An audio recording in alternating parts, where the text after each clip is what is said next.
Hello you guys, welcome back to the channel. So I had a requested video and they asked me to do a video on how I store my stockpile items. If you've seen any of my grocery haul videos, you'll know that pretty much every week I wind up getting things that go into my stockpile. And so I thought that's a really good idea.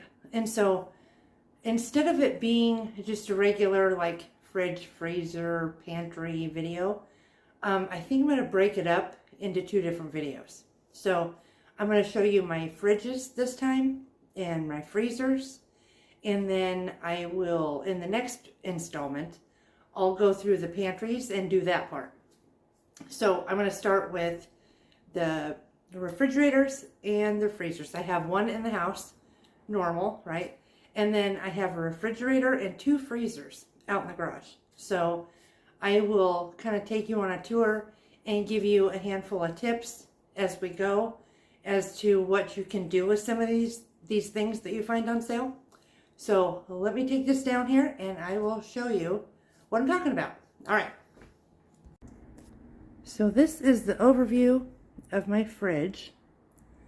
So when I get a good deal on some sort of dairy, what I will do is put some of it out in the other fridge and just use what we're using in the main fridge in here.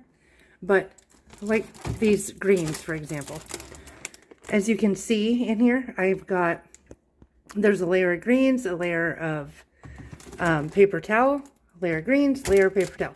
And this makes my greens last probably twice as long as they would normally. So if I get a good deal on those, then I can get more than I normally would. But also, if I can find like one of these, but say it's a spinach that's on sale, or maybe it's marked down because it only has, say, a couple days until its date, I will just put the whole thing in the freezer and then use that for smoothies. And that seems to, if you can get a good deal on it, then that's what I will wind up doing with it, because it makes it last longer and it's still usable, even though the date may be close. It's no big deal. And then the sour cream and the cottage cheese, I know they're upside down, but if you put them upside down, then they have less of a tendency of going bad, getting the mold or anything like that on them. So I store these upside down. You would have thought that I would have cleaned this out a little before we did this, but no. As you can see, it's a mess, but it's fine because it's fine. So these eggs, so this in here, this is like a whole bunch of different pickle juices. Like we've got the jalapenos, pepperoncinis. When these jars are done, I will put them in here, and then I use these for I use that same juice for pickled eggs. It's amazing. And also, if you find a really good deal on eggs, that is a fantastic way to use them. So even if it was just, say pickle juice, say you're not into the more spicy stuff, it would still be a fabulous use of like the pickle juice, so you don't throw it out or whatever. But yeah. So, and then you'll notice on my grocery haul videos, I get a lot of celery, which I'm out right now, but this big drawer at the bottom, that's where I put that. So I go shopping on Friday. It's my one day a week to go. But, so I put all of my fruits in here. I get quite a bit of lemons, oranges, apples. I get all of that. And it's quite a big drawer, so that's what I do there. And then also with the citrus especially, I've done it with apples too, but if I have a really good deal on it, I will grab them and then juice them, and then I can freeze the juice. Or like with the apples, I will just juice them and then we'll just drink it over the week. It's a good way of using up that. So that's the fridge and my freezer. On the bottom here is a hot mess, but that's okay. It's no big deal. This is not Pinterest worthy. This is just real life. All right, so I get a whole bunch of cilantro to use in smoothies. I just break it all up and I put it in little Ziploc bags. And then I use that for smoothies, and they're already measured out, which works out pretty well. And what else do I have in here? I've got all of my stuff to make broth, all of my veggie ends and all of that. And so here's a good example of this cottage cheese was on a really good deal. So I opened it, I put some saran wrap on it, and then I've just been storing it in the freezer because it's not going to hold its, the cottage cheese isn't going to like hold its shape, I guess. But what it will do is you can still use it for cooking, like if I was going to make lasagna or whatever. So I was able to get a really good deal on that. Let's see here. This is just a small tip for you. So I put the little tomatoes, apparently tomatoes are not supposed to be stored in the fridge. So recently I have found this out. So I've been storing them in this little thing. And let's see here. Put those all up there. I don't know why I think they fell. But anyway, so I got some oranges in here because if they're in the fridge, I'll forget to eat them. So I put some out at a time and then I'll remember. The bananas, we go through a ton, but I leave those on the counter. I don't know what everybody else does with their bananas, but for the most part, we go through them.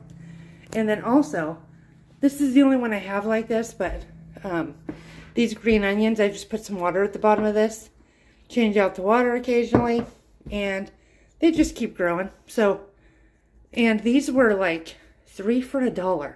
3 bunches of these for $1. And I've been using these for a couple weeks now, I think. And so it's pretty cool. They keep on growing. So that's neat. I know you can do that with several different herbs. And so definitely check that out. I've done that with cilantro. This window though, where this is, gets pretty warm. And so that's kind of my issue with some of the herbs. All right, so we're outside now.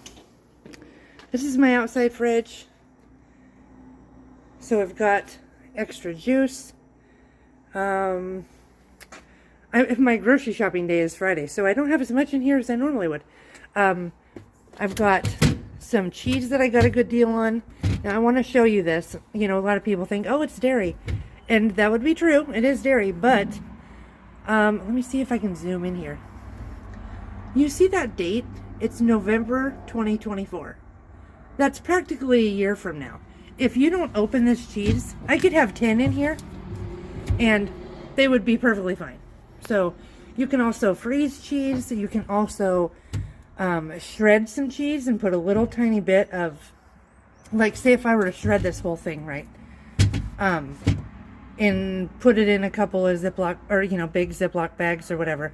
I would put like a teaspoon of cornstarch in there just to keep it from caking. But I don't really like buying shredded cheese because it has too much crap in it. But so that's just what I do. I buy this and then I generally will keep a little bit of shredded cheese that I shred in the freezer.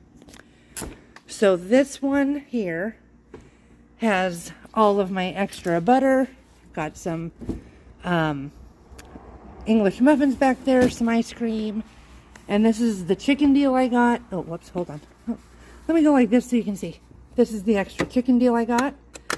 Well, not extra chicken deal, but it was $1.29, so I got about 20 pounds. Vacuum sealed them, and they're in here. Got a whole bunch of tater tots. The whole bottom thing here practically is tater tots. So, and that's another thing. You can get bread. You can put it in the freezer. Bread freezes pretty well, especially like a good bread, like a bread with, say, nuts and seeds. You know, that kind of bread, that freezes really well. Let me come over here. This is the stand-up freezer. Now, you may not have a freezer, but they are not that expensive. You can get them on Facebook Marketplace, Craigslist, whatever. And they have them on there sometimes for $50. So that's how we got this one. And as you can see, it's rusted on the side and whatever, but it still works really well, and we've had it for probably 10 years. So it's great. This one has all of my berries for smoothies. I've got a whole bunch of veggies down there and a whole bunch of walnuts that I got.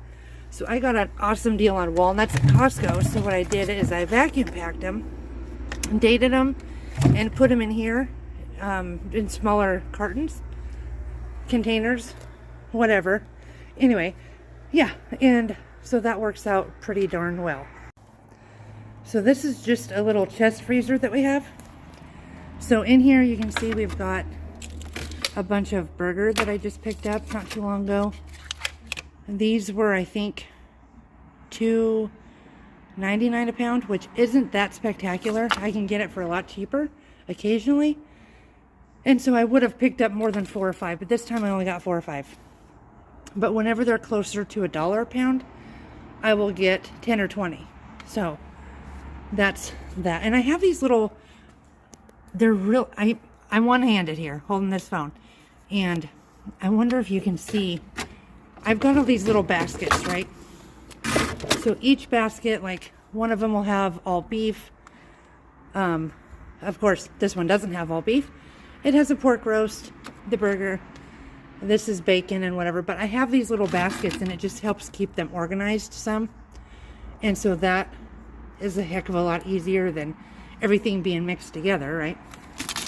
And so the deal on bacon that I got, I vacuum packed it in smaller amounts, and so that works out very well. I got a vacuum packer for Christmas, so that works out pretty darn well for the most part. So that's kind of a little tour of how I store things as far as the freezers and the fridge. But if you don't have a freezer, a big, freezers like I do, or an extra fridge or whatever, you can, you'll be limited on space, but what you can do is when you get like say you get a big package of chicken, right? You can break that into smaller pieces to where it's not just a brick in your freezer, which I would recommend you doing that anyway. Because chances are, unless you have a very large family, you're probably not going to need the whole package of chicken, right? So at least break it into 3s, if there's, say, 4 of you, or however you want to do it. But the point is you can maximize your space by using, smaller pieces. So that would be helpful in cutting down the amount that is just huge chunks in your freezer. So, but also with the produce, if you can get some stuff and keep it on your counter, it doesn't even have to be the counter, right? You could put it on the china hutch, wherever. If you've got little kids, you might want to put it up a little higher so they're not grabbing it. But, on your counter, on the table, I do know a lot. So what I used to do for years is I had a fruit bowl on my table, which was amazing because that's where a lot of my fruit would go. And it looked pretty on the table too. But it also saved my countertop from having stuff on there all the time. So just a handful of tips there. One thing that you could do, we have tax returns coming up. A lot of people do. If you do, you may look into getting a freezer, even if it's a used one. Why not, right? Get a used one, and then also getting some meat from a farmer. That's what we used to do. We did it for years, and then we had our own meat, own animals that we butcher and whatever. But get the freezer, and then see about in your area ordering a half of a cow, a whole pig, whatever. Getting some chickens that are free range and stocking that freezer. That would be an excellent use of your tax refund if you get one. So let me know down in the comments if this was helpful, if you do any of these things, and I will see you in the next installment of this little series. So give this video a thumbs up, guys. All right, thanks. Bye.